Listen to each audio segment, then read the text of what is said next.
physically and emotionally.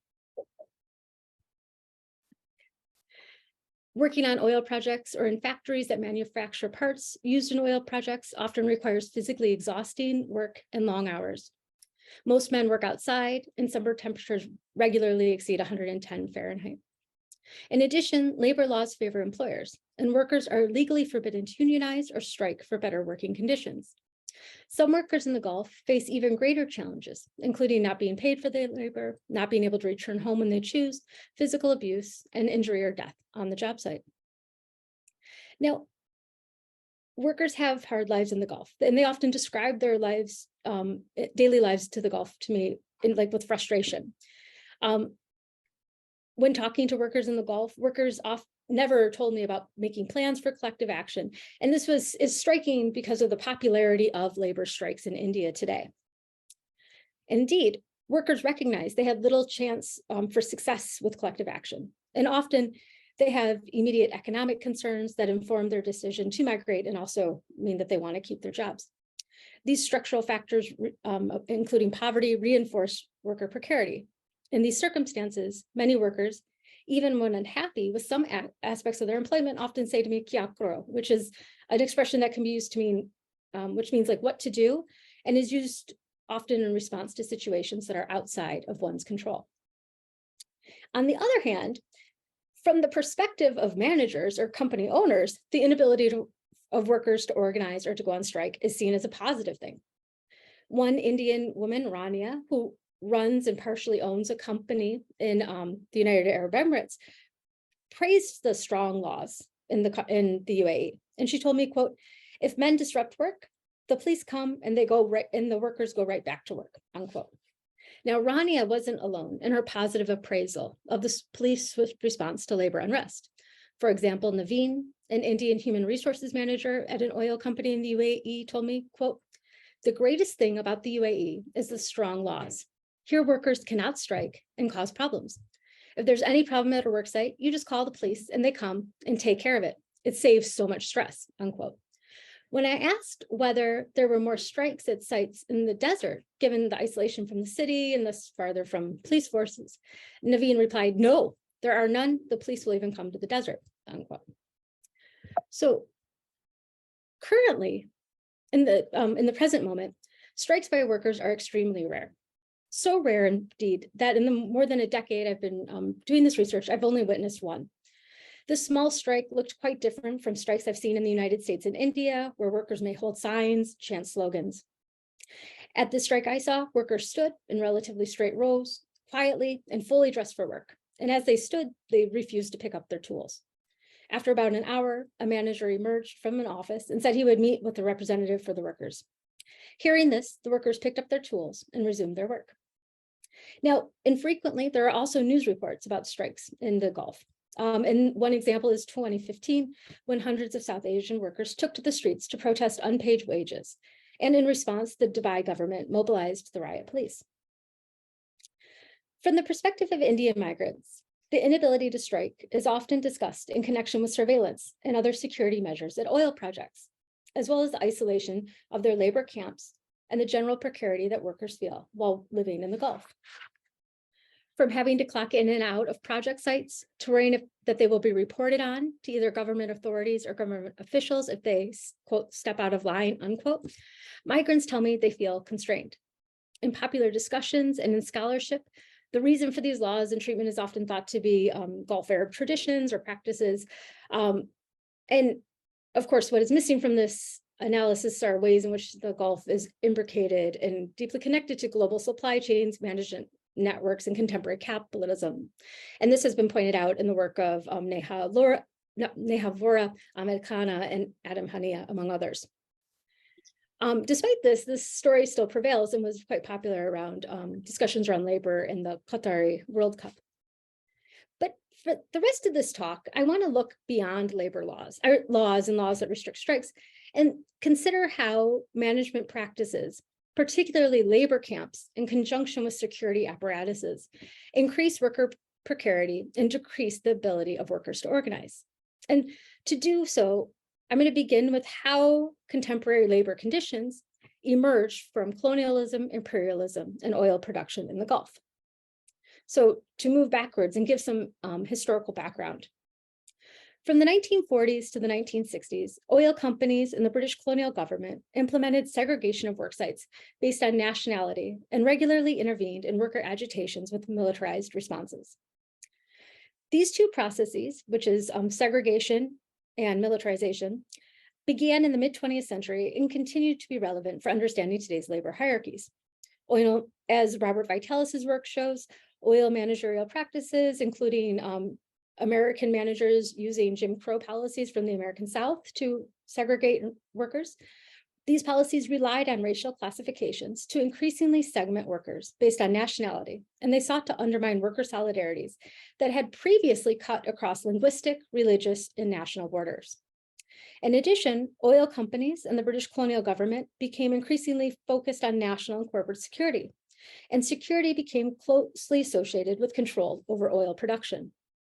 This emphasis on security spurred governance and management practices that were better suited to working with immigrants, whose recourse to government support was tenuous. It is this meeting of managerial practices and the securitization of oil that provided the foundation for current labor laws in the Gulf and current labor practices in the Gulf. As the oil industry grew in the Gulf, the British administration and oil companies, many of them owned by the British government, or with the British government having at least some share of ownership, created governable spaces and ushered in a time of oil capitalism that involved monopoly over mineral exploitation, the security apparatus of the state, and the institutional mechanisms by which oil revenue is distributed. In the Gulf, oil company management practices reinforced national identities in an effort to depoliticize labor in the oil fields. So in the book that I'm currently finishing, I'm examining strikes at oil projects in the mid-1940s to the late 1960s. And I look at various and shifting ways in which people form solidarities in order to influence politics and improve their working conditions. And these solidarities were not neatly bound by colonial or national borders, but during that period, worker action became increasingly fragmented along national lines. One key factor in this fragmentation of worker organization was that oil companies changed workers' living accommodations, segregating workers by nationality in order to mitigate against possibilities for large-scale strikes. This was particularly important because of the impact of large strikes that occurred in the, at Abidan, which is a refinery, in the 1940s and early 1950s. So in Iran, multinational worker strikes culminated in 1951 with the nationalization of the Anglo-Iranian Oil Company, which later becomes known as British Petroleum. And this included the world's largest refinery at the time. After Iran's brief nationalization of the oil industry from 1951 to 1953, oil companies and government officials showed an interest in maintaining a workforce that could be controlled or replaced. At subsequent oil projects in the 1950s, workers were segregated by nationality and camp, and often these camps they're segregated by their nationalities within camps, and camps were located often far from city centers. The isolation of camps affected in a few key ways how workers could advocate for changing conditions. First, the distance of camps from cities meant that it was hard for workers to contact their government and ask the government to negotiate with the company on their behalf. A second way the camp's isolation impacted workers and their ability to organize was that it made it challenging for workers to form solidarities through regular interaction and through shared experience. Company policies exacerbated this. They made it worse. By isolating groups, managers also allocated different privileges to different nationalities, which helped to foster discord between groups. So Indians might have a bar that was open 24 hours, but Pakistanis would have more access to the cricket fields, whereas Gulf Arabs might have better food. And so this would create tension between the groups. Now, separate work camps by nationality were not new at this time, but the isolation and the policing of the lines between the camps was new, and camps became increasingly strict in their segregation practices. In addition, in the 1960s, we see an increased militarized response to strikes. So, for example, in May and June in 1963, Gulf Arab workers went on strike at projects in Abu Dhabi. Now, oil company managers and government agents, British government agents in the Arabian Peninsula feared the strikes were influenced by pan-Arab movements. If successful, managers and government officials worried about the nationalization of oil or the loss of control of their current interests of oil. Informed by these fears and finding it difficult to control striking workers, British government officials and oil company managers responded by characterizing strikes as security risks to the Abu Dhabi government, to the British government, and to oil companies' property. The characterization of these strikes as security risks facilitated a militarized response in which authorities attempted to mobilize both the state's the state's police force and the colonial military. And this included mobilizing the Trucial Oman Scouts, but the British administration also sent the HMS Striker, which I have an image of here, which was a ship in the British Royal Navy's amphibious warfare squadron. And this was sent to the vicinity of Das Island, but out of sight of the island. The Striker was to act as backup in case the Trucial Oman Scouts lost control of the onshore situation. In anticipation of such an event, plans were drawn up by the British government to order a landing party from the Striker to the strike site. In addition, company managers reported that there was a Scots Greys regiment of the British Army waiting in reserve, also to step in if the strike couldn't be contained. Through bringing in military personnel, the British administration sought to develop a security apparatus that could be used to protect the lives of Europeans and protect the property of oil companies. Of course, this also curtails the potential and possibilities for strikes.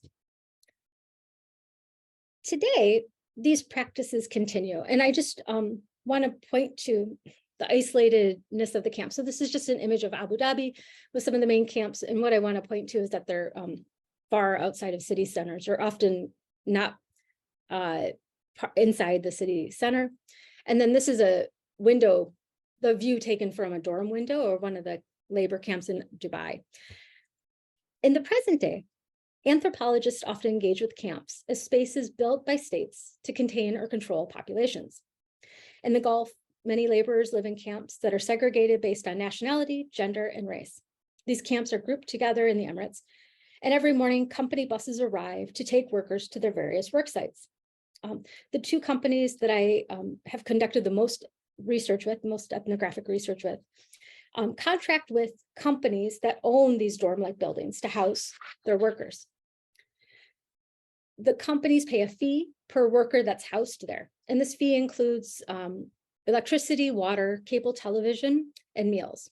Now, the fees for electricity and water are standard, but some companies don't pay for cable television and meals. In the camps I visited, men live in bunk beds with 8 to 12 men in a room. A small kitchen is included in some rooms if one has a high enough work level, and there are communal bathrooms. Within the camps, workers are organized by company and by nationality.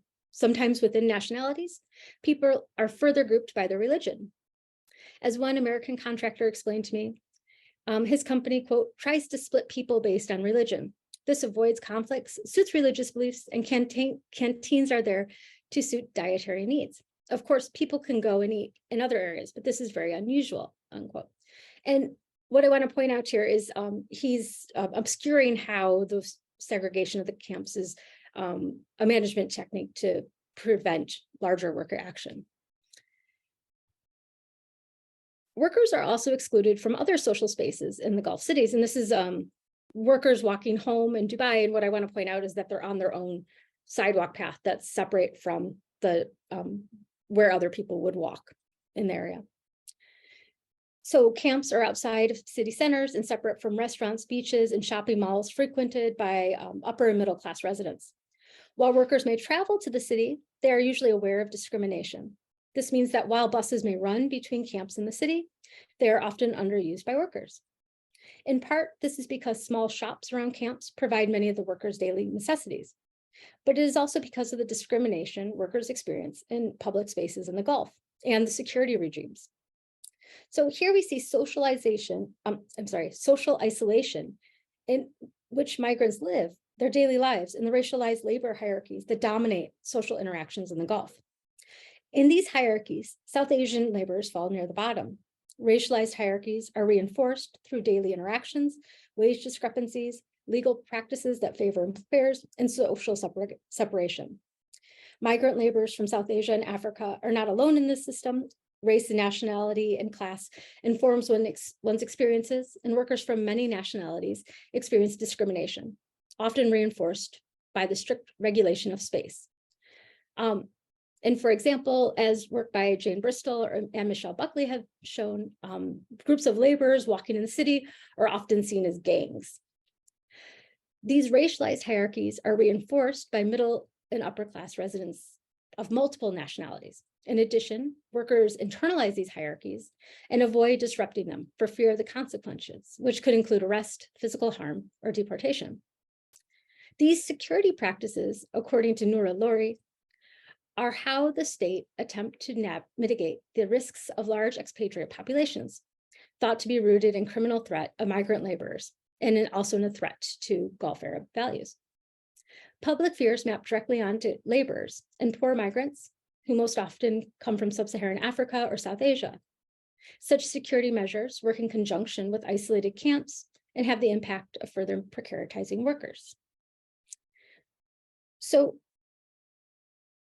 to conclude, such labor conditions aren't unique. They exist globally. In his book, Brutalism, Ache Mbembe explicitly connects the extraction of resources, colonialism, and what he calls the brutalization of social relations. In other words, the commodification of social relations, the subjugation and violation of bodies, and that naturalization and reification of difference. Brutalism enables the necropolitical aims of the state. Resource extraction has become increasingly violent and is imbricated with armed forces and police. In these contexts, order is maintained as necropolitics uses the logics of difference to order populations that are deemed dangerous. In the process, racialized bodies are excluded from spaces in which they are not wanted, and this is maintained by surveillance technologies. One result is that the erection of borders creates spaces that certain classes are unable to traverse. Such borders are maintained through prohibitions on collective action. Of course, let's see if we can, okay, yeah. Of course, this is not necessarily just adopted whole scale though.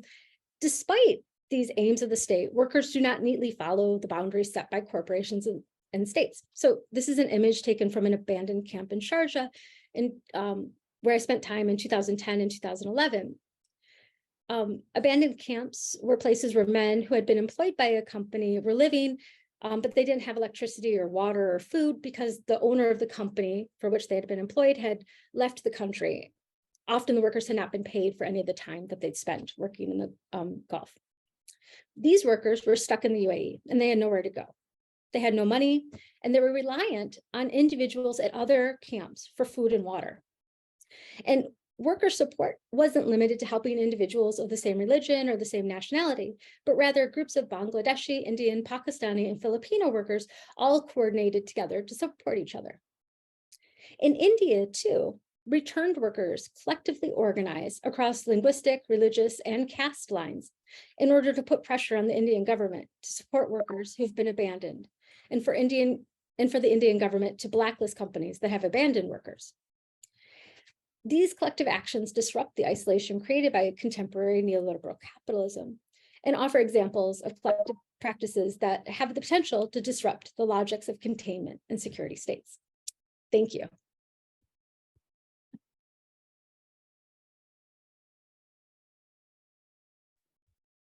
Thanks so much, Andrea. That was great and profoundly unsettling too.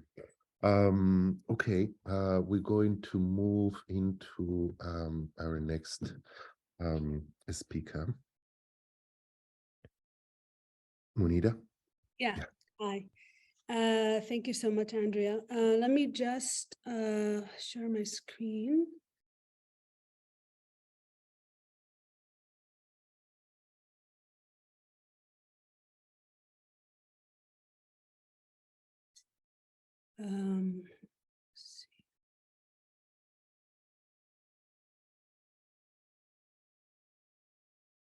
Does that work? Okay. I was, whenever I delve into my grandfather's archive, I really have trouble sort of deciding which images to, go with. So I just kind of throw them all in because there's so many amazing images. Okay, so thank you so much, Andrea. That was really amazing. That was, I think there's a real complementarity to our projects. And I really look forward to the discussion afterwards. My name is Munira Khayyat, and I teach at the American University in Cairo. I'm an anthropologist. And I work on, war. That's my main area of research. The research that I'm going to be talking about today is a secondary project that I'm working on with my sisters. We started this project about 5 years ago. It's one of my sisters is a scholar of literature. The other one is a visual artist. She's a photographer. It's been a really wonderful project, but it's pronged, and the sisterly dimension to it makes it all the more complex. So it's still in the process of sort of proliferating, and I really look forward to sort of speaking more about that today. My first book, as was mentioned, is this one, The Landscape of War. It's about life in war in South Lebanon. So now I'm going to shift to my other topic, which is Love and Empire. And the work I share with you today is as I just mentioned, an ongoing project that I'm collaborating on with a scholar of literature and a Yasmin Khayyat and Rulla Khayyat, who happen to be my sisters. We did this project around 5 years ago to think about our place in the violent histories that have made up our worlds. Drawing upon the frames and approaches of literature, anthropology, and photography, our sisterly, which is to say absolutely feminist project, traces genealogical threads that knit together grand narratives, which is to say hegemonic patriarchal narratives. Across our sisterly collaboration, we attend to the seams, the sutures, the cross-hatchings, embroideries, pockets, knots, and frayings within an encompassing, extractive, and divisive landscape. This interdisciplinary yet familial project seeks to think multimodally and transgressively about the relationship of the grand to the small, the political and the personal, the intimate and the imperial. And it fleshes out the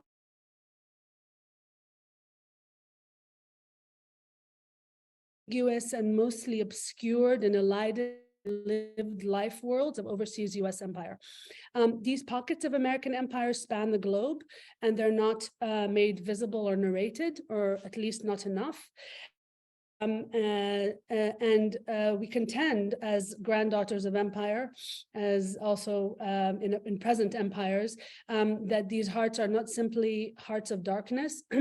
They can be grasped in simple or stark terms. For those who inhabit them, they are gray zones where both lightness and darkness combine in the various tellings and retellings, as will be demonstrated below. So this sisterly project grew out of our reception and response to Brownies and Kalashnikovs, a Saudi woman's memoir of American Arabia and wartime Beirut that was published in 2009. It was written by our mother, Fadia Basrawi, an Arabian Aramco, who collected stories and photographs from her birth family's life at the simultaneous edge and heart of empire. The memoir visibilized to us a hidden world, speaking into a silence we felt but didn't know. Our project gained tangibility when we inherited the astounding archive accumulated by our maternal grandfather, Fahmi Basrawi, who, child of several empires, I mean, aren't we all, was among the first Arabian employees of Aramco, the Arabian American oil company in the eastern province of Saudi Arabia.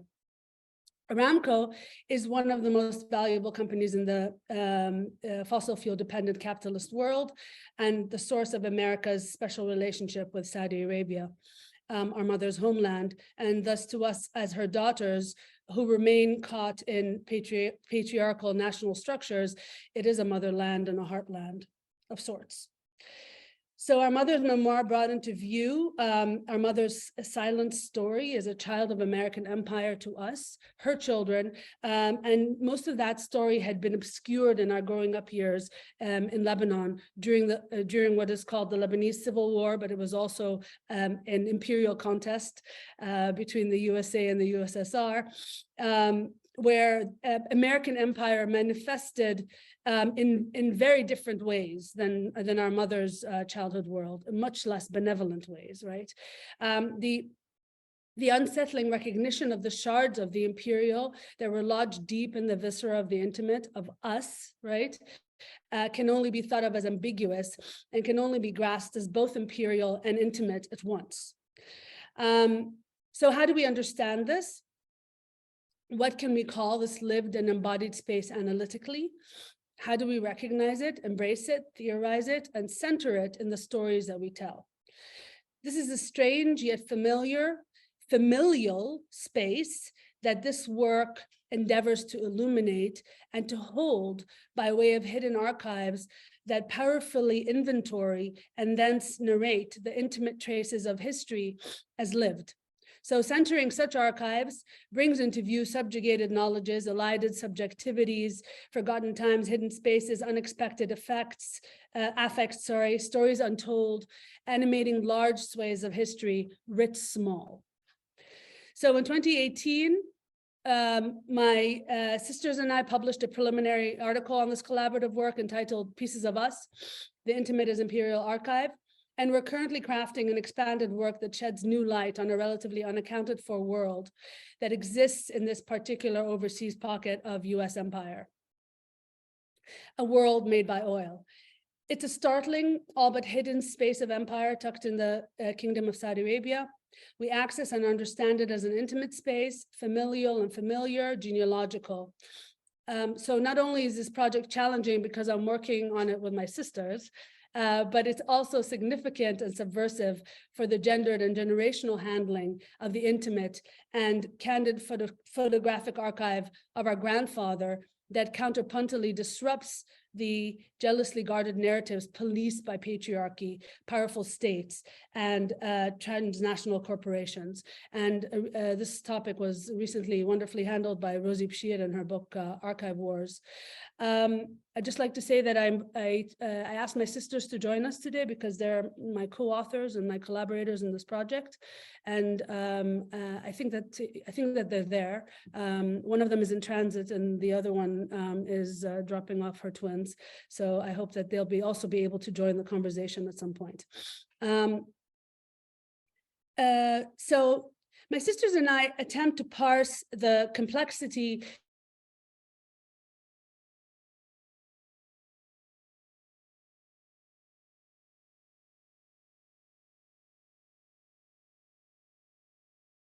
also employ our training in anthropology, in visual art, and literature. As we sift through the stories, the fragments and silences that occupy, frame, and compound the complex and unruly narratives, we illuminate the place of the personal in the harsh geopolitical game of power as it continues to generate subjects, horizons, landscapes, and life worlds.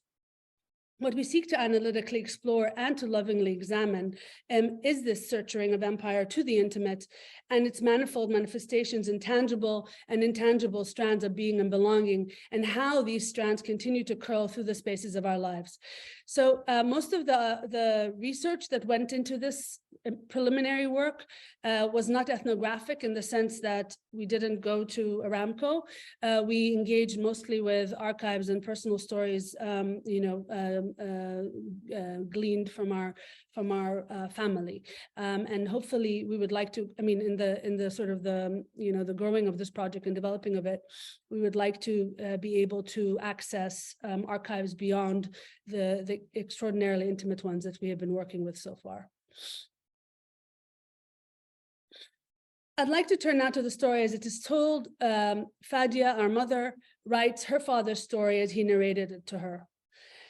In Medina in the Hijaz, near the end of the Second World War, Fahmi Basrawi was an 18-year-old trainee filing police reports in a stuffy office where his father was Director General of Police Investigations.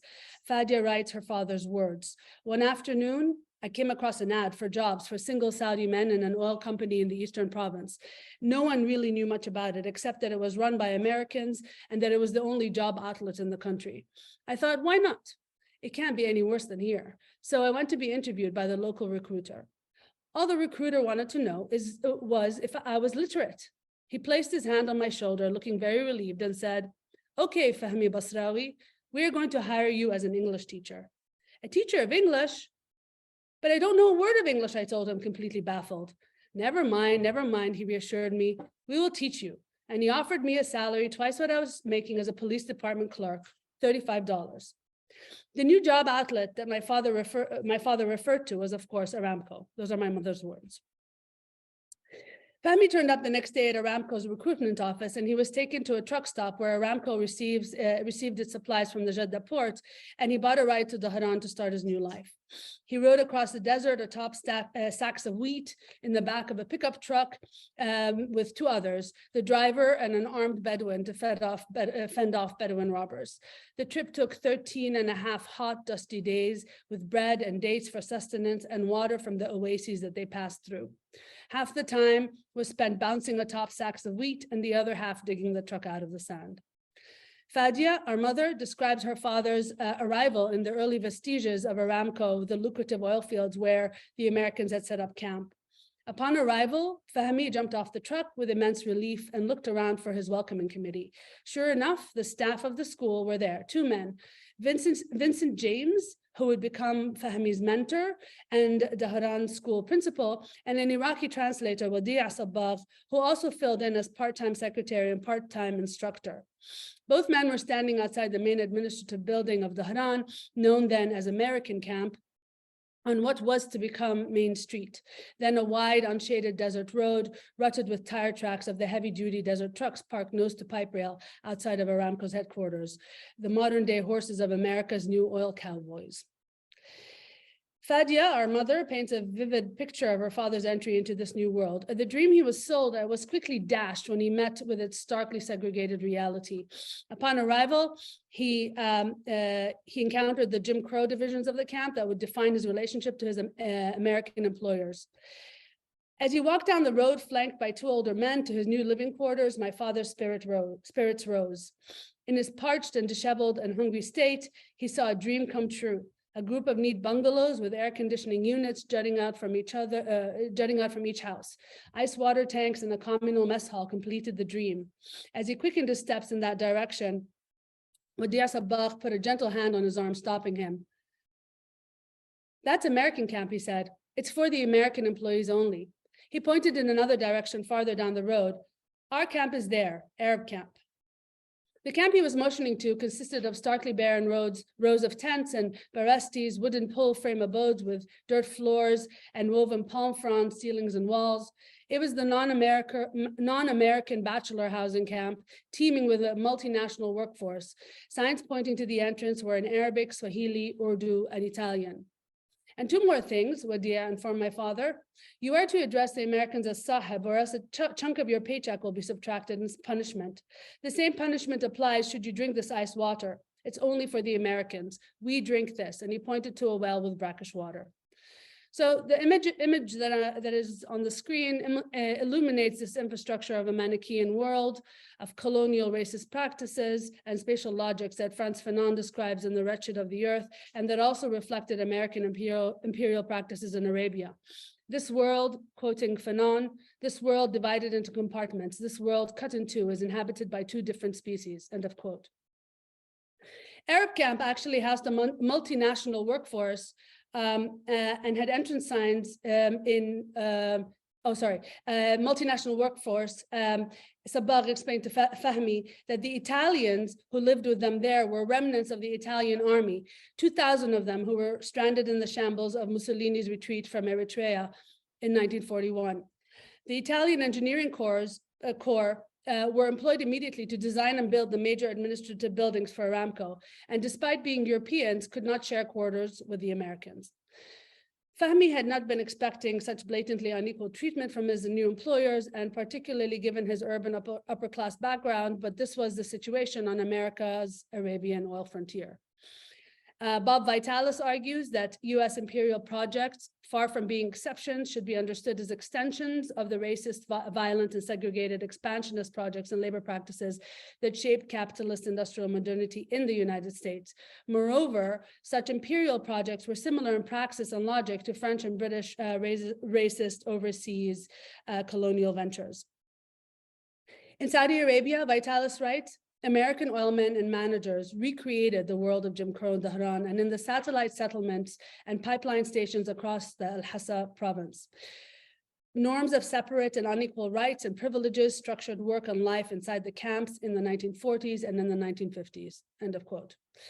Regardless of the unexpected circumstances that instantly transformed him from the son of a respected Hijazi family to a faceless rank and file imperial laborer, Fahmy threw himself into his work as a teacher, opening the doors of the Aramco Jebel School in 44 with a class of 70 students aged 8 to 18. The boys Fahmy taught were future Aramco laborers who flocked from the villages and oases surrounding the new American oil venture in search of employment. Aramco offered new opportunities and encounters to these sons of herdsmen and fishermen, including Ali Naimi, who became Aramco's first Saudi Arabian president, head of OPEC and Minister of Petroleum and Mineral Resources. He's the little boy holding a baseball in this picture. Student numbers grew with the demand for a local workforce that swelled with each oil barrel. Aramco hired 6,000 new employees during this period. And that's Fahmy in the middle, by the way.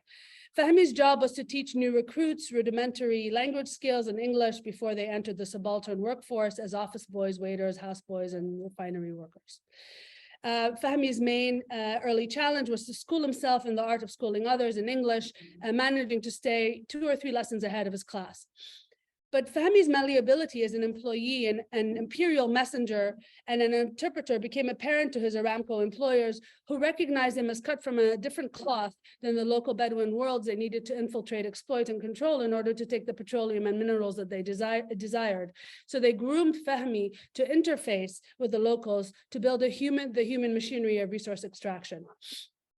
Later, they used him as a elegant and charming translator of the project to local elites and visiting dignitaries. Fahmy became the Americans' Arabian ambassador, mascot, and medium. Our grandfather came to speak the languages of both sides of the imperial divide and was put to work to ease and grease this uneven imperial partnership. Fahmy took many additional assignments as the ever-smiling American face of Aramco, including organizing baseball and volleyball teams, launching the company's first taxi service, and teaching English, Arabic, and arithmetic on the pioneering Aramco TV channel, the second Arab language station to go on air in the region. And he even hosted a quiz show that catapulted him to stardom and made him a heartthrob. And he received overflowing bags of fan mail, right, from American women.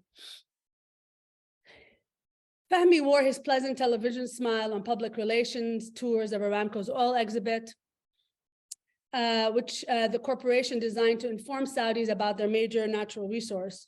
The exhibit, covering 7,000 square feet, presented a picture of the petroleum industry, with Fahmy as native commentator. He became the tactful, informed, and diplomatic expert who dealt with distinguished visitors to Aramco facilities, as depicted in a 1950 photo. Sandwiched between a US Aramco official who urgently whispers in his ear and Crown Prince Saud during his tour of Aramco's industrial training department and refinery, Fahmy is shown to be a smooth mediator of American empire in Arabia. Given his elite background, he could negotiate the racial hierarchy of the Aramco world, rising above the ranks of the laborers. He taught and eased into a life of backbreaking labor. Photos from the early years show him as teacher, mentor, and friend to village boys, as well as the companion of white American men and some women with whom he swims on the beach and plays baseball. A few years after establishing himself in Aramco as a desirable employee, Fahmy married our Syrian grandmother, Muzayyan Qutb, a distant relative of Fahmy's mother from Damascus. And our mother, their eldest child, was born on January 24th, 1951, and was soon followed by her sister and brothers.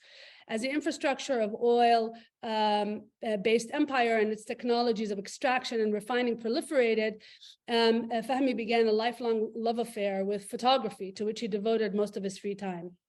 So all of the pictures that I'm sharing are from his photographic archive. He went from amateur to professional photographer and archivist for Aramco's public relations department, and he often focused his medium format twin lens Rolleicord camera on himself and his intimates, documenting his life and compiling a careful archive as both Aramco employee and family man. So interspersed with images of blossoming infrastructures and abject laborers are pictures of Fahmy's wife and their cherubic children in their efficient and modern Aramco abode. The archive shows both the oil town and Fahmy's family growing together in an imperial tangle. The Basrawi children lined up on their green lawn as new arrivals in Aramco. US-style county fairs, they regularly attended as residents of Aramco, Girl and Boy Scout, Ting troops, they participated in birthdays and family snapshots, and other scenes of white American suburbia in Arabia.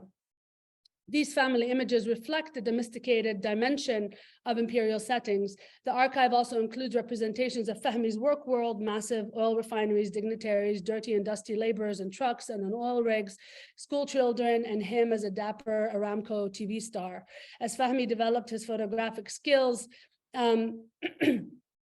Aramco put him in charge of snapping photographs of the new Bedouin recruits for the company ID cards. And this job was a major feat of diplomacy because in some interpretations, Islam forbids the reproduction of the human figure. So it took a fatwa to convince apprehensive Bedouin men to sit in front of a flashing camera, which personified the devil for many. So the photographs in Fahmy's archive index not only Fahmy's recognition and consciousness of the historical changes around him, but also his multiple roles in these transformations. He renders an important era of change visually apparent. Some of his photographs seem framed to draw the viewer's attention to the wholesome artifice of Aramco's suburban setting in the foreground in juxtaposition to the dark smudge of smoke from the oil refineries in the distance, visually illuminating the extraordinary entanglements, extra and also ordinary entanglements of US corporate colonial domesticity or imperial domesticity. So in 1954, labor strikes across the Aramco oil camps demanded humane conditions and better pay for the Arab Aramco employees. While not the first of such strikes, they were the most effective in threatening the productivity and profitability of the oil venture. And so in the aftermath, Aramco chose our grandfather as a picture-perfect example of American-Saudi partnership and cooperation. And he was among 10 Arab employees out of 9,000 who were selected to inaugurate the highly touted Saudiization or Saudization program, which sought to serve Aramco's economic and representational purposes to groom loyal and pliant Arabs to staff the company, not quite alongside Americans, but enough to make them appear, the company appears democratic, benevolent, and non-imperial. So Fahmy was promoted to senior staff, and our mother and her siblings were inserted into this showcase space. So in 1956, Fahmy's family was among the first 3 Arab families to move into Aramco's American camp, which had been renamed Senior Staff Camp 2 years previously. And in accordance with his newly acquired rank, our grandfather and his young family crossed the color line. They were among the first Arabs to move into the prefab spaces of the white American residential camp that was designed to perfectly recreate the 1950s and 60s suburban America. And this is where our mother and her siblings grew up, a new kind of unmarked imperial subject, the only Arabian kids among white Americans in the oil-rich eastern desert of Arabia. Their identity was at once neither and both Arabian and American. This is my mother as a Girl Scout. Here, the corporation itself came to bridge the harsh, uncrossable divide. My mother and her siblings became Aramco. Our mother's homeland was then a corporate residential camp in Dhahran, Saudi Arabia, an incongruous formation that geopolitically represented a growing US oil-based empire and fabricated a white American world beloved by Aramco children. And this was, for example, recently documented by a book by someone who grew up in Aramco called Aisha Malik, Above the Oil Fields. And there's a recent edited volume that I really look forward to diving into called The Life Worlds of Oil, I think, that explores these dimensions as well. So there's a proliferation around these sort of the exploration of these worlds. So our mother and her three siblings, this is my uncle, as a Cub Scout, are imperial subjects despite historiography that counts the United States as a non-imperial exception. And there's a dimension of also benevolence and sort of like, you know, a nostalgic, attachment, right, to this space of empire. So there are millions of such people given the hundreds of US colonies and military corporate bases all over the world. Fadia writes evocatively about this world. The Basrawi kids joined the Brownies, Cub Scouts, and Girl and Boy Scouts of America, played baseball and camped on Half Moon Bay, Aramco's beach. They watched Howdy Doody, Mr. Rogers' Neighborhood, The Ed Sullivan Show. In the Aramco desert Disneyland Fadia grew up in, she writes, women wore shorts and liquor flowed freely. Residents purchased food in the company store, which sold all things American. The children used to ride bikes and roller skates to move through the neighborhood, and they hopped on and off the free bus service driven by Shia Saudis, whom they were trained to call Sadiqi, my friend. Cold water fountains were stationed in all the public places of the camp, complete with envelope, paper cups, and salt tablet dispensers to combat the intense heat. But being Arab, Aramco produced tensions, especially at home. Fadia writes, my father was an obedient employee of Aramco who never exposed his anti-American grouses publicly, but allowed his pent-up anger at the daily marginalizing he suffered under his American bosses to explode at our expense in the kingdom of his own home. Our father thought that he would effectively halt the Americanization that was steadily taking over our lives. Our parents were unable to give us a role model in our Arab world that we could emulate, but we had plenty in our American one. We began to dream and speak exactly as our American peers did. The Basrawis lived in a 1950s U.S. suburban lifestyle, as reflected in their meals, their clothing, their home furnishings, cars, and cultural references without having set foot in the United States. Fadia writes, my siblings and I were Arabian by virtue of having been born to a Saudi father, and that's where Saudi Arabia stopped in defining us. Without ever stepping foot in the United States of America, we developed into a new breed of the American colonized while living on Saudi Arabian soil. Saudi in name and as American as the Americans and everything else. We called ourselves Aramcons. And the siblings even addressed one another by the American mispronunciation of their own names. So on the surface, Fadia and her siblings came to see themselves as all American, but in their home, as well as among their American peers, teachers, and neighbors, it was clear they were not. Our mother and her siblings recognized their difference. Fadia was the only Arab to graduate with her 1965 eighth grade class and the first to do so. The photographer strategically places her at the center of the frame. Our 14-year-old mother appears as one among a crowd of bright young faces dressed in white, but she differs in her cultural frame and citizenship, the former subtly marked by the longer skirt she wears in comparison to the other girls in the front row. But the other differences ran much deeper. So the Basrawis inhabited two worlds. I'm going to wrap up now. That were together yet apart, and the edges chafed, producing occasionally violent ruptures, whose monstrous seams even the children glimpsed. My mother recounts these in detail in her memoir, and we touch upon them in our 2018 article. The ferocious capitalist modernization of Saudi Arabia was due to the development of the oil industry. Abdurrahman Munif's novel Cities of Salt renders the impact of US oil development and the implantation of a white US imperial community on the indigenous people, animals, environments, and political systems in a fictional area widely understood as Saudi Arabia. The danger is woven into the very title. Woe will befall the cities of salt built on fossil fuel extraction in the Arabian desert, where oil will one day run out. Whereas Fadia Bastrawi in her memoir traces the emergence of Aramco from her perspective as a daughter and an inquisitive young woman, Munif draws from the salt of the desert, dramatis persona who war with royals. Through clashes between men, Munif presents a scathing account of the twin emergence of the Saudi security state and the colonization of Arabia. His account constructs a crude petrofictive universe juxtaposed against the harsh beauty of desert life that works as a passionate cry against what he called the trilogy of evils afflicting the Arab world, among which oil extraction ranks high. Munif's is a communitarian and panoramic view of empire's violent interruption, of the idyllic symbiosis of traditional life with its animals, cosmologies, and practices, but shaped by our experiences and our mother's memoir and our grandfather's photographic archive. Our sisterly intervention, in contrast, focuses on the complex, embodied, affective positionalities and subjectivities forged by such economies and communities over time, generation, and space. We address intimate entanglements and desires and the gendered multi-generational embodied repercussions of oil imperialism. In the prison notebooks, Antonio Gramsci writes, the starting point of critical elaboration is the consciousness of what one really is, and is knowing thyself as a product of the historical processes to date, which has deposited in you an affinity of traces without leaving an inventory. Therefore, it is imperative at the outset to compile such an inventory.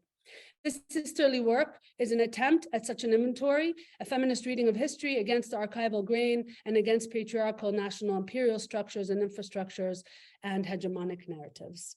Thank you.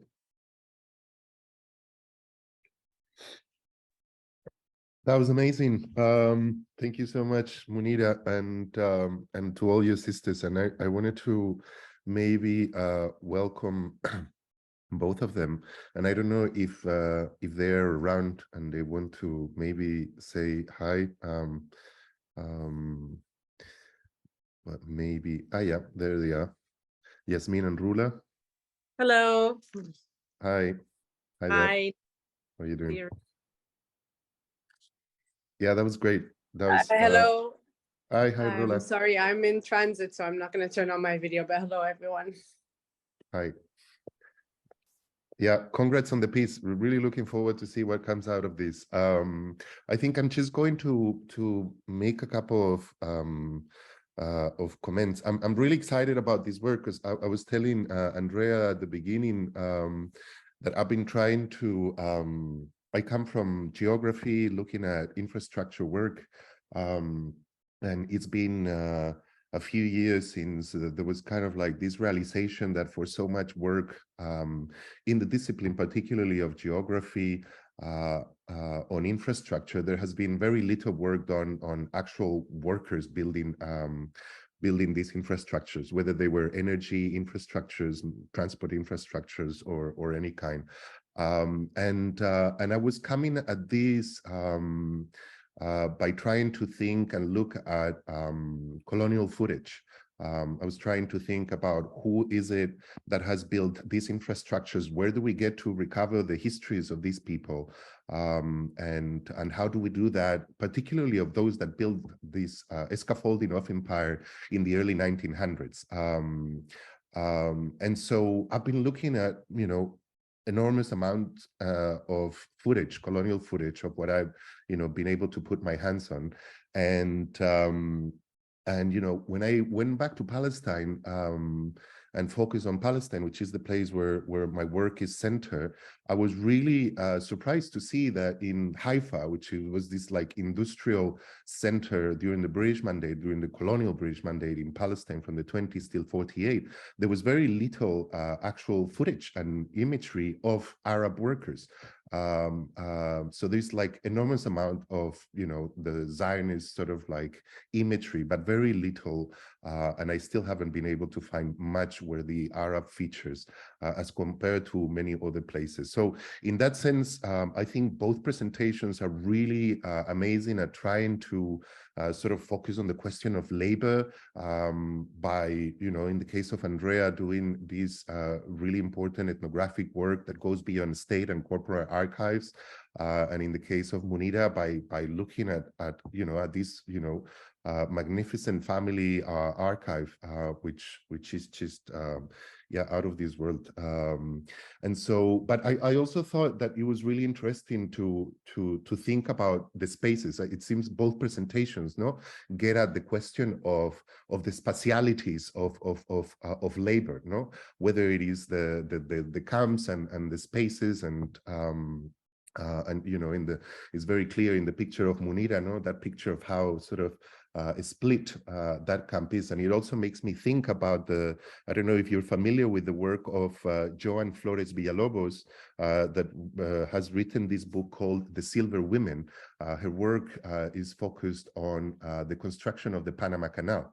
And there is the same, absolutely the same logic where workers, including Mediterraneans like Italians and Spaniards, but you know, a lot of Caribbeans, were divided in terms of golden and silver. So that the racial classification was given a name and was codified, and that, you know, was reproduced in the camps, in the labor conditions, etc. Obviously, the golden would be the Americans, the silver, and you know, there would be other categories.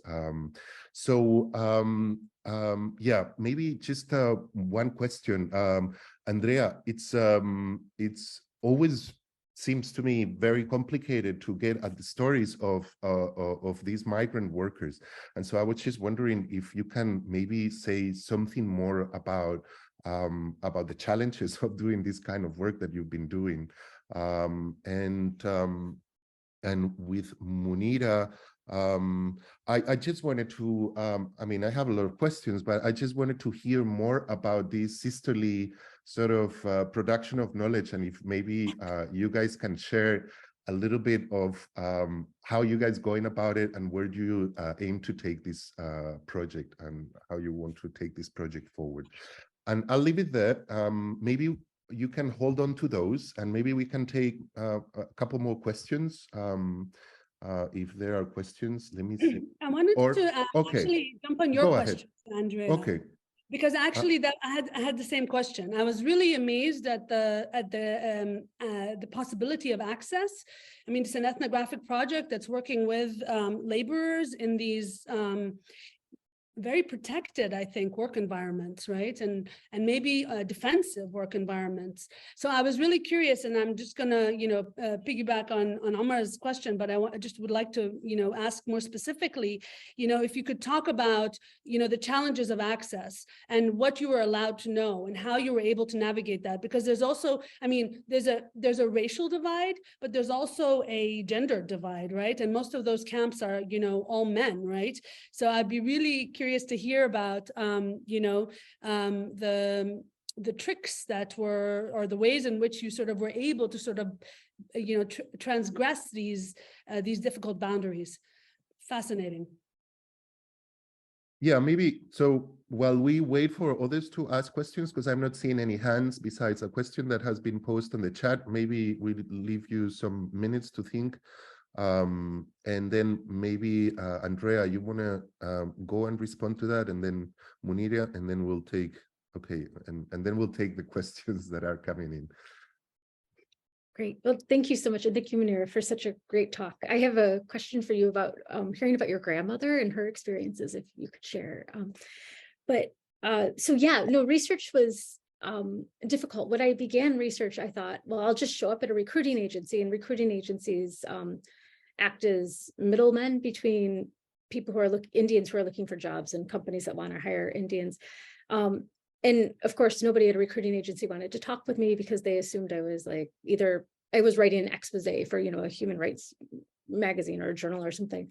And so I began working at a association for Biharis, which is a state in India, but who are living in Mumbai. And through that, I was able to eventually meet some people at recruiting agencies, which is where I did much of my research, where I looked at that process of migration. And of course, I had previous to that lived in Lucknow, India, where I'd met people who had families who were working in the Gulf. But it's hard because it's like people from all over go to the Gulf. And so when I was working at the recruiting agency, a lot of oil company managers came in, and I got to know some of them well. And so I thought, well, I'll go to, you know, the UAE and I'll call them up and they'll let me come. and hang out at their work site. And they're like, yes, of course, come. And then I show up and everyone's like, no, I don't know you. No. You know, and later somebody said, oh, I thought you worked for the CIA, or I thought you were, you know, again, writing an expose about human rights, you know. And so, but two of the people that I met said that I could come and visit their work sites. And so that's how it started. And then as I guess I've been working on this project probably since like 2008. And so, you know, over that course of time, you meet people and you develop relationships. And then, you know, I've spent more time going to camps, and I haven't like lived in a camp. I don't think that would be possible, but, you know, and at job sites. And I guess, I think it's through the repeated showing up is actually what allowed or facilitated the work. And in some ways, you know, it's weird, but I think also as a white woman, nobody kind of knew what to make of me in these highly men gendered spaces, you know, like, so I was, I think that I was just so weird that, you know, I was like a weird white woman who speaks Hindi and Urdu and, you know, can kind of muddle through that in Arabic. And, you know, so everyone's just like, I don't know what to do with her. And so they just, you know, either after a while, you know, I think I became more normal, but, you know, at first it was, I think I was, you know, almost just so weird that it wasn't like I was excluded from the spaces as actively as I may have been if I were like a woman from South Asia, perhaps. And so, and I think that because I was a woman, people didn't take me as seriously. So they assumed that I wasn't probably like, you know, working for the CIA, because I was at the time younger woman. So I think those things work together. But yeah, no, the access is took a long time. And I think it shows like the importance of ethnographic research, like where you actually stay and live with people, because after a while you build trust and relationships and actually get to know what people's lives are about and get beyond like whatever people think their manager wants you to know, or, you know, like whatever the company line is and things. So yeah, thank you. Munira, you want to say something about that question, or you want to hold on to it and you want me to go on with other questions? About the question about sisterly production. Sure. I mean, I can say something, but maybe if we can also, I think that's going to come up. So maybe if you want to get more questions so that we can have. I'm going to go for Jihan first, then Nathan, and then I'll read a question that we have in the chat box. Jihan, yes. Yes, thank you for those wonderful talks, both of you. It's really refreshing to hear such amazing studies that you are making.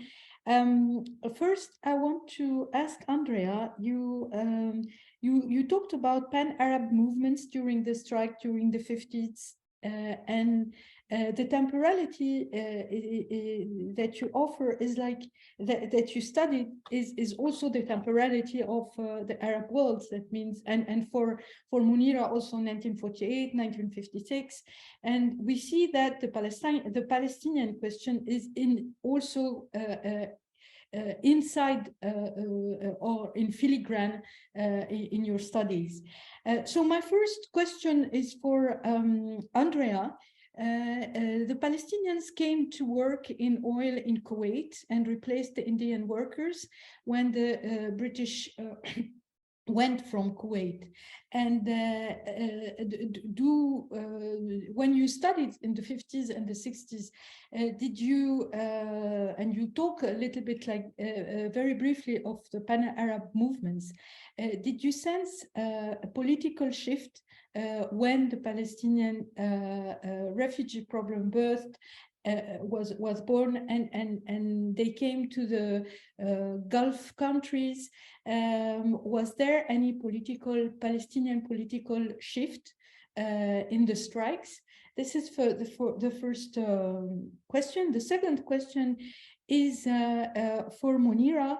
When you describe those bubbles, those words like heterotopia words with their own regulation, but they are out of place and out of space and out of the temporality. And here we sense that your own family also was living the American way, but somewhere, even if there were some tensions, and when you talk about your grandfather who is coming home and being in this tension, in this contradiction, were there also out of all this Arab nationalist movement, and they were only living in this bubble with the regulation.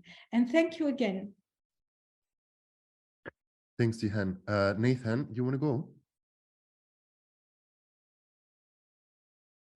Thank you. I'm Nathan Satino. I teach history at Rice University in Houston, Texas.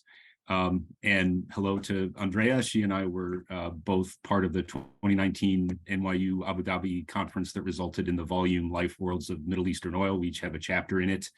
I actually had a question, however, for Munira and her sister collaborators. This project really blows me away. It's really really amazing, and I look forward to seeing it develop. The chapter I mentioned in that volume, I use the Fadia Basrawi memoir quite a lot. And my question is about your archive of photos in particular. And, you know, among many other things, I think your project is a contribution to this whole discussion and debate about the nature of the archive. I'm interested in how you kind of found the photographs. Is there a clear distinction between photographs that your grandfather might have taken in a quote unquote official capacity for Aramco and those that are more intimate and family and private? And, you know, sort of based on that arrangement, what does that say about the relationship between the public and the private, between the domestic and, you know, his kind of official role for Aramco? Thanks very much. I look forward to staying in touch. So Iftihal, if you hold it a bit, we will go to Andrea and Munira, respond, and then we get back to you. So Andrea, Munira, who wants to go first? I can go. So okay, there are several layers here. The last question about the archive is, I mean, it's a multi-layered one. But this archive, my grandfather was an amazing archivist. He documented everything in his life, everything. Like he has daily notes, like he has you know, diaries over the years where he's taken daily notes about everything. The archive was super organized, and I think in its original state, the separations were clearer. But he passed away, and we inherited it in a state of, or we inherited a small portion of it actually, even though the hundreds of images that we have are already overwhelming. They're just slightly disordered. And so there's something to be said about also the reordering, or the way in which we reordered the archive through our kind of distanced relationship to it, right? So we didn't encounter the archive in its organized state or in the possession of our grandfather. I mean, it's a very complicated family history, but we didn't really know our grandfather very well. So after he passed away, my mother, you know, grabbed a portion of the archive, and she has it, and then she passed it on to us. So we're currently in the state of sort of figuring out, you know, all of these images. Luckily, they're all very minutely annotated. And I wish, I don't know if my sister Rilla can speak to this, because she's the photographer who understands and has read actually those images more carefully than I have. But this is a project that we're approaching, and we look forward to actually reconstituting this archive, because it's not the only archive that we have. I think our uncle has another portion of this archive, and my mother has her own archive. So it's layers of archives. And just to talk about the nature of the public and the private, I mean, the way in which we read this archive was against the grain. And we were really commenting on the sort of the interlayering of these public and private realms, because that's the point of what we're trying to say, right? That the imperial is intimate and can be read from those intimate spaces, right? So it's really remarkable that we have these images of domesticity that are sort of, interleaved with, images of the infrastructures and the masculine worlds, that were the work world of my grandfather. And my grandfather worked in the public relations department, right? So his work life was already kind of personal in that sense. Like his positionality as, the good Arab within this, American extractive corporation was exactly the point, right? So there's this really like deep layering of this sort of dynamic and dialectic. And that's what we're sort of, trying to plumb through our reading of the archive. And we also don't mind that we've acquired, we think it's actually interesting that we have received it in a disordered state, because then, it becomes our capacity as, readers of this archive to reconstitute the story in a way that might be different from, from the very carefully arranged, worlds that my grandfather had curated and crafted and made. So that's just part of that. And I don't know if Rula, if you're able to speak to that. I'm not sure, because yeah, hi, I just joined now. Sorry, I had to log off, so I'm missing the question. If you could just recap for me. It's a question about the archive. And the images and their sort of peculiar positionality between the public and the private. And I said that we acquired the archive in a sort of disordered state, and we're reordering it. So I didn't know whether you would be able to speak to the sort of the reordering, or what the archive actually contains, since you've had more interface with it. Yeah, sure, I can. So our grandfather's archive was this strange mixture of his sort of clumsy, also like personal photographs, where he was becoming a photographer. So he was really growing from an amateur photographer, just learning the craft. And so many of the photos are out of focus. He's rehearsing roles in his, private domestic space. He's also at some point dressing up in different costumes, really looking at this idea of self-portraiture. And then it really goes into the, his role in the public domain, what he was giving back to Aramco. So the face of Aramco also showed up in his archives.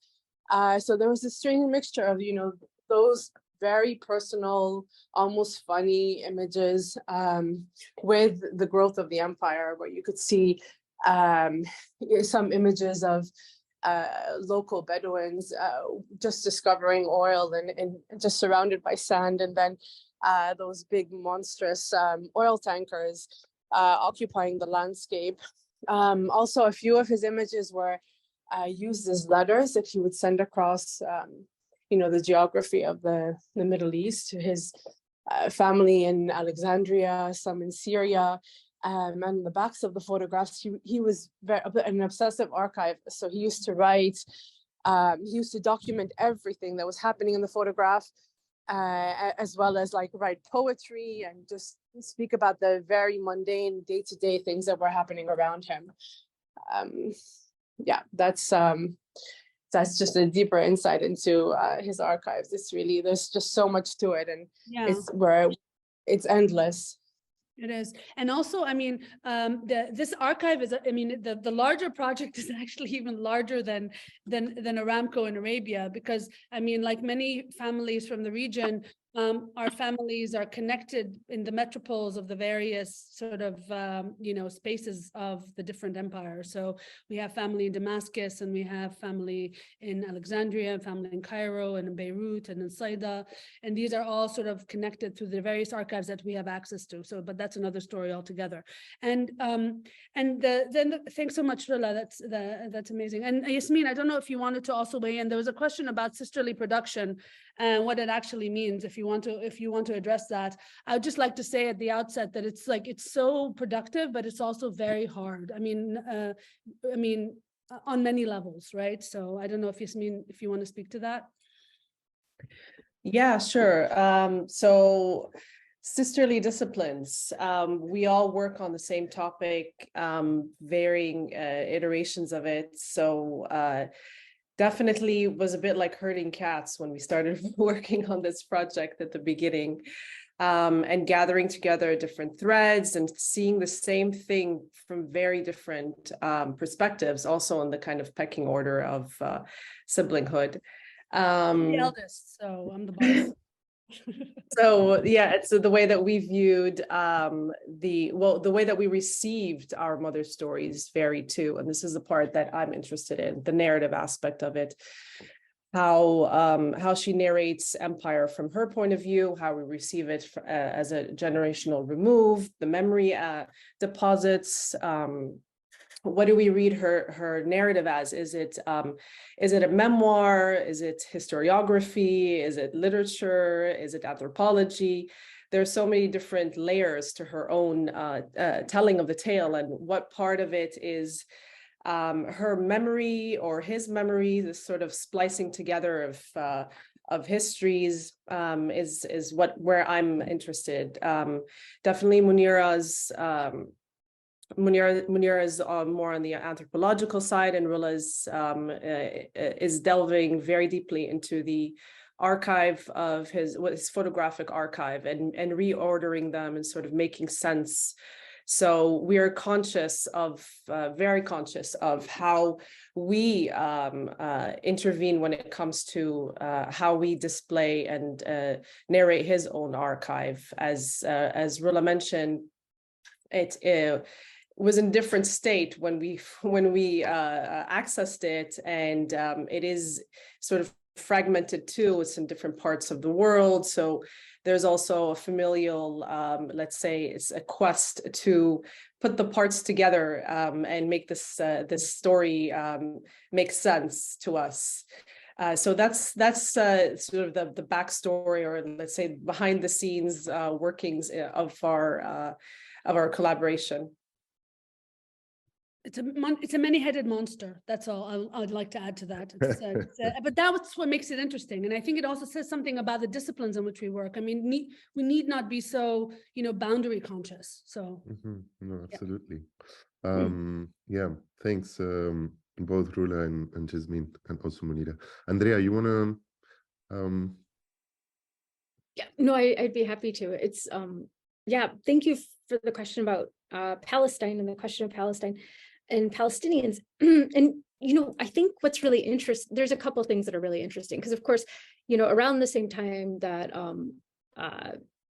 Palestine is partitioned, India is also partitioned, into India and Pakistan. And it's based on these logics, these British logics of, religion and imperial control. But in the late 1940s, Bahrain, the Bahrain Petroleum Company, they didn't want any Palestinians working there because they thought, Palestinians would really be, could cause problems or, further fuel the anti-British protests that were happening. But in the early 50s, Aramco managers are delighted to have Palestinians working at Aramco because they know that they know that they don't have a state to protect them. And so therefore they're dependent upon the company really for their protection. And they're very explicit about that. And so there seems to be both Palestine as an idea, I think both is a, something I think that spurs worker actions, but also it spurs manager logics about how to deal with workers. And in the late 40s, again, if we go back to Bahrain, we see Indians and Pakistanis also making statements in support of Palestine and Palestinians. And so there's a logic that seems to, a logic of anti-imperialism that seems to change over the course of the 50s, so that by the 60s, we don't really see Indians as frequently supporting the Palestinian cause, although it still comes up at times. And so there's it's really interesting both how I guess there's changes in how like Palestinians are understood within the workforce and the, if they're by managers, but then also in how solidarities are formed across workers. And so it's a very interesting question. And these political shifts with refugee problems, I mean, the oral histories with Aramco workers, talk about how, really they see themselves, to have a lot of sympathy for Palestinian workers and things. And so there's those aspects too. So the idea of Palestine, I think both is a place for solidarity that sometimes is both South Asian and Arab, and then other times it seems to be, more Arab. But thank you. That's a really excellent question. Okay, so before I pass it to, well, first Ibtihal, and then I'll read the question that was posed some time ago by Kanwal. Ibtihal? Hi, thank you so much. Those were like amazing interventions. I think some of what I'm actually going to ask annoyingly has, like for you, not for obviously everybody that's asked these questions, has kind of been touched upon. But I really wanted to hear more, and maybe we could be signposted to more about the collective solidarities, which you just spoke about, Andrea, but particularly when you were saying of the organizing that was happening back in India, for example, with the campaigns for blacklisting companies. That sounded amazing. I'd really like to hear more about that if possible. And Munira, I have like loads of questions. But yeah, I similarly on the topic of solidarity, I'd really like to hear, or if there is anything on how your grandfather navigated those relationships with, like when you mentioned like what do you like the Iraqi interpreter at the beginning, what were those relationships with Arabs and the other workers, but also how they changed maybe when he crossed the colour line, and what you were saying about the ID cards really kind of resonated with Andrea's talk on like the securitization of the management. I guess like where did he, obviously this is kind of limited, but it'd be really interesting to know like where he saw himself in that,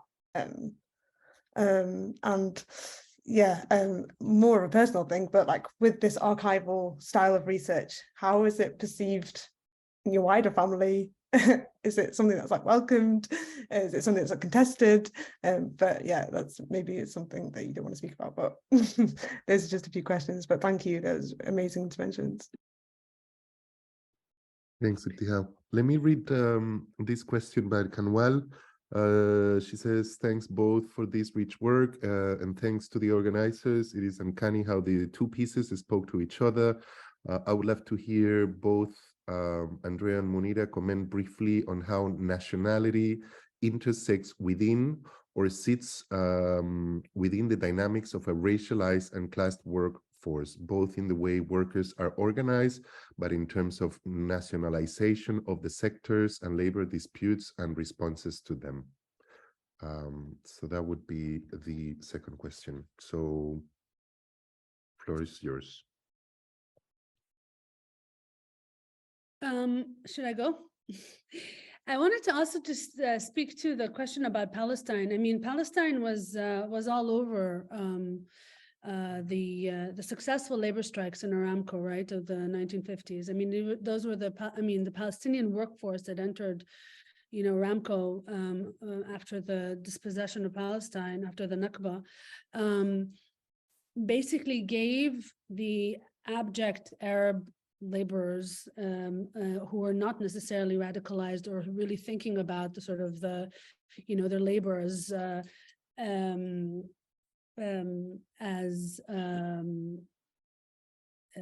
sort of a springboard for activism or organizing for better conditions. The Palestinians were, spearheaded these movements, and I think that their presence in Aramco was key. There are many layers to the. There's so many historical events that are happening simultaneously that really sort of feed into these. Our kind of like intimate intervention in these histories And so it's always, I think, important to point to the larger currents and frameworks, and Palestine is definitely key to them. But I think also to speak to the question about nationality, and also the question about my grandfather's particular sort of role in an organizing labor force. I think my grandfather truly kind of like sat the fence in a way that was not too problematic. I mean, obviously he kept, I mean, this is why he was selected to cross the color line, because he was a malleable and docile Arab employee who was able to play on his strengths in the way that the corporation found very beneficial, right?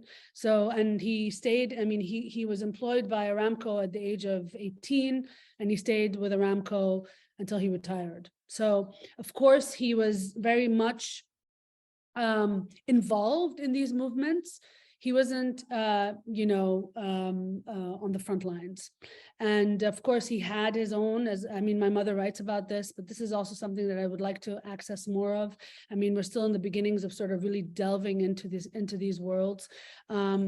He kept a lot of his anger and his frustration and his humiliation, to himself, and sort of and never allowed it to really rupture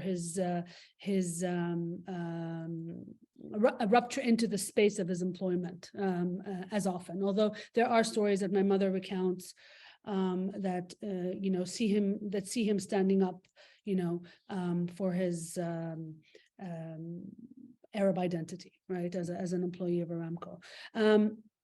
And so that's, I mean, what I can say about the nationality. But of course, I mean, he was he was a Hijazi, and a very presentable one at that. So he was kind of like already kind of like favored by the corporation as a sort of a quality, Arab who can be put and showcased, and allowed to mix with the white folks.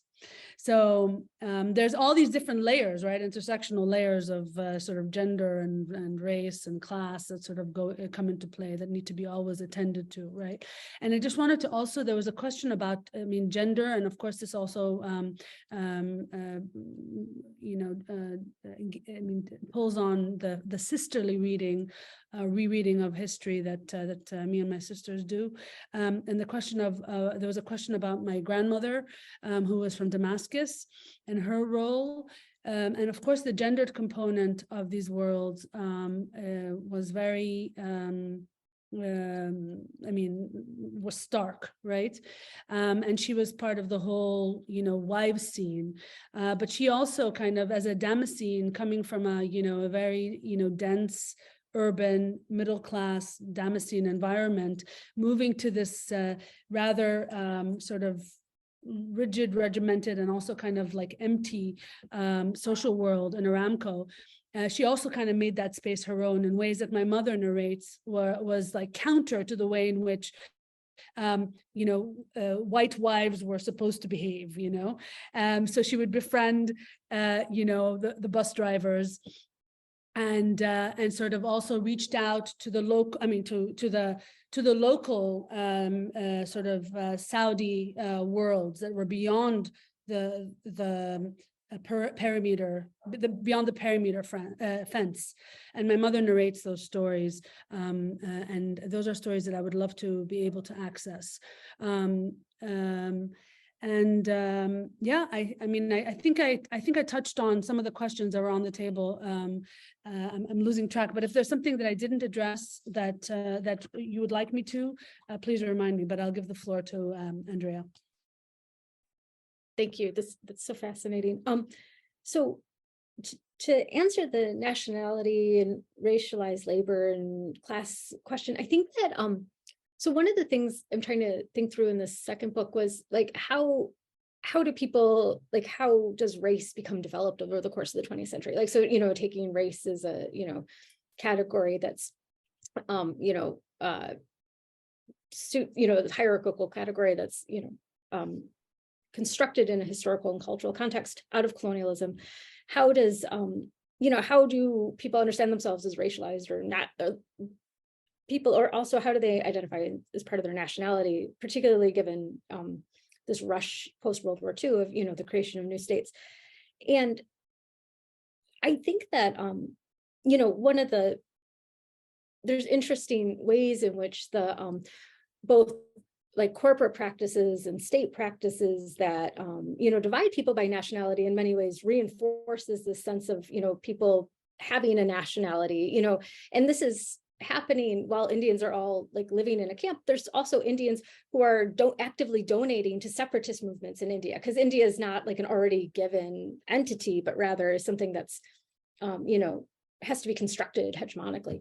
And this racialized aspect, you know, as Vitalis has talked about and Munira talked about, like, you know, really comes from the US, but also gets, I think, mapped onto these ideas of nationality as workers are given different jobs.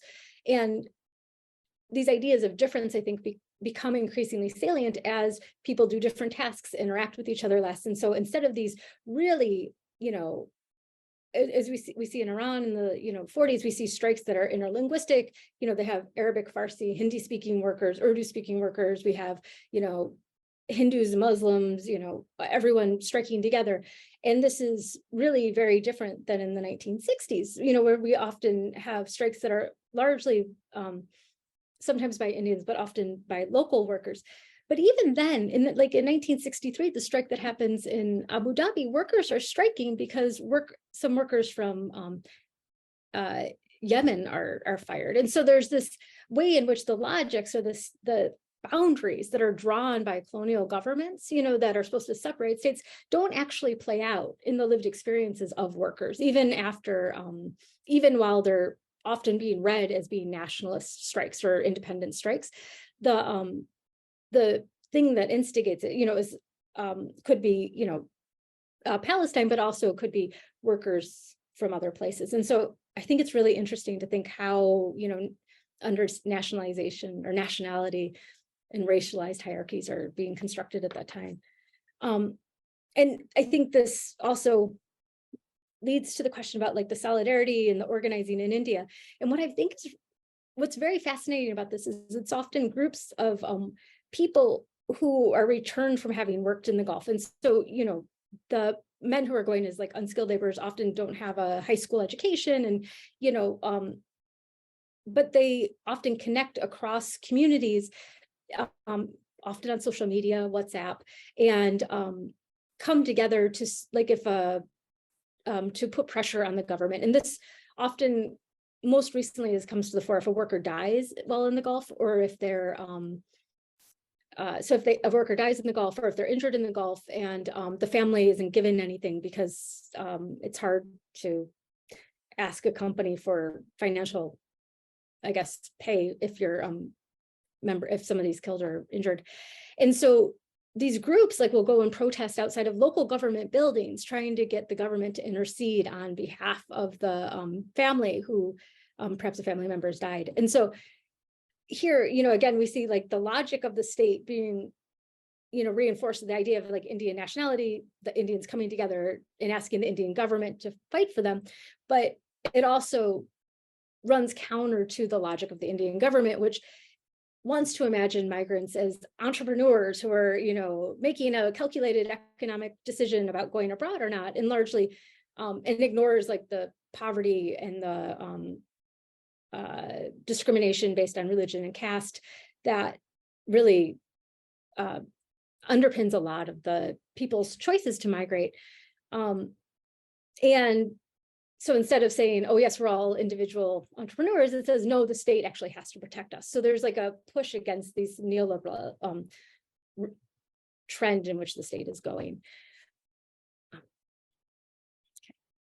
Thank you. Thank you. So let me read a couple of comments/questions. I have a question for Andrea. This is from Marek Fennes. Thank you, first of all, for your interesting talk. I'm a Belgian global studies student working on Gulf, India, migrant labor. My impression of much of the literature on the topic of Gulf labor is that it is very much focused on the migrant laborers during their time in the Gulf, less so on their time in their origin countries. Therefore, the literature is not really connected to much of the literature on labor and migration in India itself, international and internal. And then, in my view, it does not really take into account the political economic regime of cheap labor in India, which also has imperial roots. I would love to hear your opinion on this. So yeah, that was the question. And then there is a comment from Rida Manhoub, which is mostly to, thank you for sharing all of this. And I will just add maybe a couple questions in there. Andrea, you were mentioning, so there's this example you give of the repurposing of one abandoned camp. And I was just wondering if you've come across your work, because obviously it seems to me you're trying to, as you were saying, right, articulate the ways in which labor regimes were articulated, and how the color line sort of like permutated in these labor regimes. But I'm also interested in knowing if you have more examples of certain spaces, maybe leisure spaces you did mention at some point, where there was some interaction between these different national groups, and if you can say maybe something more about that, whether in the historical work that you're doing now or in the more recent work that you've done. And maybe Munira, given your previous work, I was wondering if there is, are you trying to sort of like bring the environmental ecology question into these? Have you find any traces in this archive of your grandfather or other of those archives? I mean, that is going to be part of how you guys going and moving forward. Yes, that's it. Andrea, I think you should go, since there's a bunch of questions for you, and then I'll take it from there after you. Oh, okay. So yes, so in response to the question about, is there, if you're looking at Gulf Indian labor migration is mostly focused on the Gulf, there is actually some work also that focuses on India. And I think that a lot of times probably the literature is read by people who are study South Asia, not study the Middle East, and the regional boundaries. It's amazing how much they shape what we read and how we move through the world. But Syed Ali is another scholar who looks at migration in both India and in the Gulf, and he focuses on Hyderabad in India. So that would be one suggestion. There's also some work on, I can't remember her name. Somebody writes about women from Sri Lanka and their families in Sri Lanka, but it'll come to me, I hope. But so there is some, and I think that this, the cheap labor is really a key aspect, because people who want to migrate, who need permission from the government, so men who haven't gone through high school, actually often end up borrowing thousands of US dollars in order to facilitate their migration, but they have to do so by like putting their family farm up, as a collateral. Because they do this so that they can pay fees and bribes to people to facilitate the migration. But this often means that men could go for years and years and years and still be paying off these loans that they take out at really high interest rates, from local lenders. And so it's I think it really shows how debt, and often they're borrowing this money and trying to go because they're already in debt. So I think it really shows how debt helps construct, wage labor, even in the, in the present. And so Yeah, that's a really interesting question. And the question about leisure spaces and spaces of interaction are really, I think, key. Like, so in the present, there's both like cricket games, or there's celebrations like Eid, or, you know,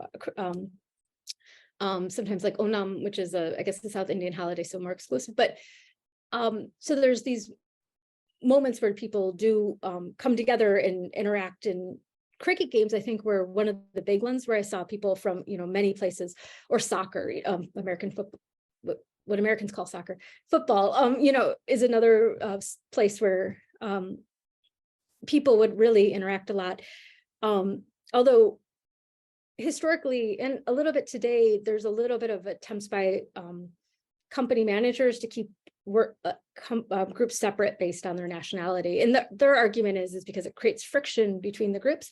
But I think what they really find is that when workers are collaborating, they start to share stories, and it actually helps facilitate actions against the government. And we see this even in, there was in the 50s at the Bahrain Petroleum Company, there was, everyone played, I want to say, cricket together.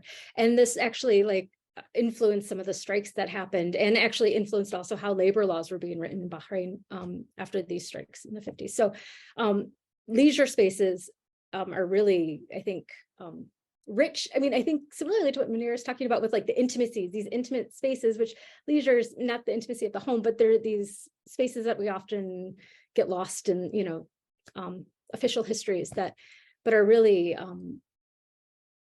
have a huge impact. So, thank you. Thank you. Okay, so I wanted to respond to your question, Omar, but also you mean you also early, like the first comment you made was commenting on the spatialities as a geographer. And I think that both of those things really, I mean, connect. Because so the work that I do in South Lebanon is on life and war, and I look at the, you know, I look at that world through the frame and the medium of landscape, and for me, I find landscape is a very productive sort of framing for thinking about social and political worlds, because it allows for a more eclectic framing that then allows one to sort of decenter hegemonic ways of understanding by bringing in sort of, you know, different dimensions to what one is looking at. So you look at space and time and different subjects and sort of more than human components, you know, that comprise what we think of as you know, political and the social, right? So in South Lebanon, I mean, when I look at war, I look at war as lived, right? I look at landscape, and that allows me to bring in, first of all, the vital dimensions of life and war. So it's not only about destruction, and also the sort of the worlds that people make within these worlds, right? And so the environmental dimension, of course, is, I mean, we're all living in a planet that is being destroyed by extractive, you know, structures and processes, and all kinds of militarized, contaminated, industrialized, you know, environments. So those are worlds that we can intervene in and sort of write about in ways that really sort of show the life that is struggling or fighting, right, within these really destructive and multi-layered, you know, processes and structures.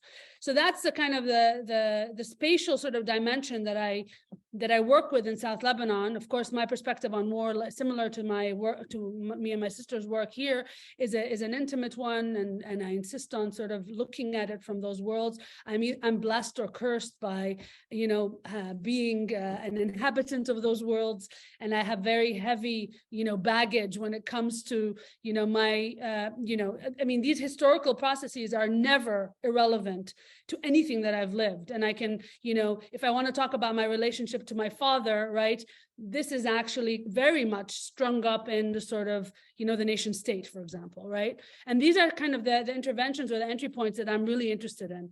So for this project, of course, I mean, the space of the oil camp is a wonderful one. It's one that is almost too familiar, but the way in which we intervene in it is somehow unfamiliar, because it looks at sort of the elided, the occluded, the suppressed, the silenced, through the presence of subjects such as children, women, laborers, etc.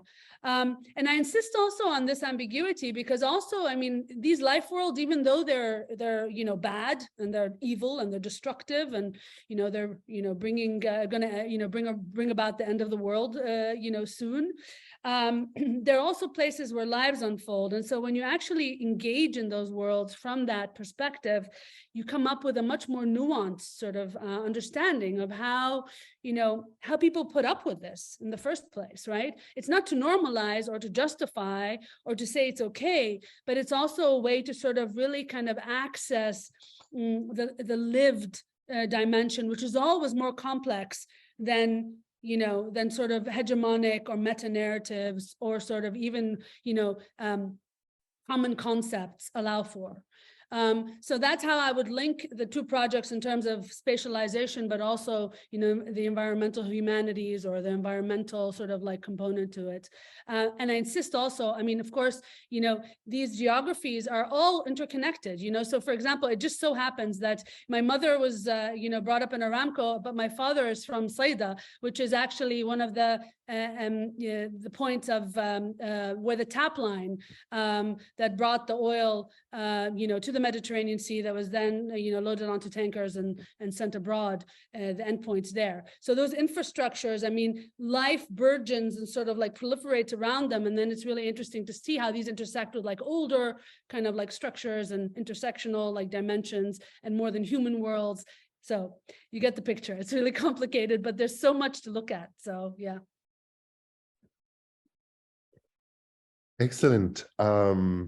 Well, I think we're coming to an end. I'm not sure if anybody wants to ask another question, or but it's been wonderful to have you all here, including Rola and Jasmina, which was not expected. So thank you for coming. Thank you all for staying until the end. And we really look forward to see what comes out with your work, Andrea and Munira, and hope to see you in the next in our next seminar, if you can make it, or hope to see you in the flesh some other time. Yeah. Thank you so much, Omar. Thank you, Jihan. Thank you, everybody, for staying with us. It's such a lovely series, by the way. I really enjoyed the first episode, and I'm going to tune in. So thank you, Omar, really, for this. Fantastic. Thank you. Thank you so much. Thank you. Bye, Bye. everyone. Bye. Merci. Take Bye. care. Bye. Bye-bye.